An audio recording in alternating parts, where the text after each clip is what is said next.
நீங்க தங்கம் வாங்குறதா இல்ல நிலம் வாங்குறதான்னு யோசிச்சுட்டு இருக்கீங்களா?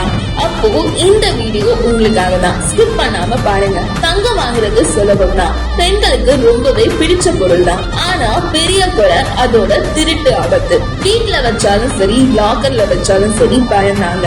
அதுவும் இல்லாம இது மூலமா உங்களுக்கு வருமானம் எதுவும் வராது. அதே மாதிரி வெள்ளிய வளர்ச்சி தான் இருக்கும். ஆனா இதே நிலம்னு வரும்போது அதனோட மதிப்பு நாளுக்கு நாள் அதிகரிக்கும். ஒரு சுவாரஸ்யமான ஃபேக்ட் சொல்லட்டா, இந்தியாவில கடந்த 20 வருஷமா லேண்டோட விலை சராசரியா 500% வரை உயர்ந்திருக்கு. அதாவது இன்னைக்கு 5 லட்சம் கொடுத்து வாங்குற லேண்ட் இன்னும் 4-5 வருஷத்துல 25 ல இருந்து 30 லட்சம் வரைக்கும் கூட போகிற வாய்ப்பு அதிகமா இருக்கு. இன்னொரு ஃபேக்ட், தங்கம் வாங்கினா அதை விக்கிற வரைக்கும் நமக்கு எந்த ஒரு வருமானமும் கிடையாது. ஆனா இதே லேண்ட் வாங்கினா அதுல வீடோ இல்ல கடையோ கட்டினா அத வாடகைக்கு விடும்போதும் சரி, இல்ல விவசாயம் பண்ணாலும் சரி, நமக்கு நிரந்தர வருமானமும் இருக்கு. தங்கம் ஒரு சேமிப்புனா நிலம் ஒரு மிகச்சிறந்த முதலீடுன்னு சொல்லலாம். அதனால மக்களே, now the choice is yours. நம்ம திருத்தணிகையில லேண்டும் இருக்கு, வீடும் இருக்கு. உங்க லைஃபை செக்யூர் பண்ணுங்க.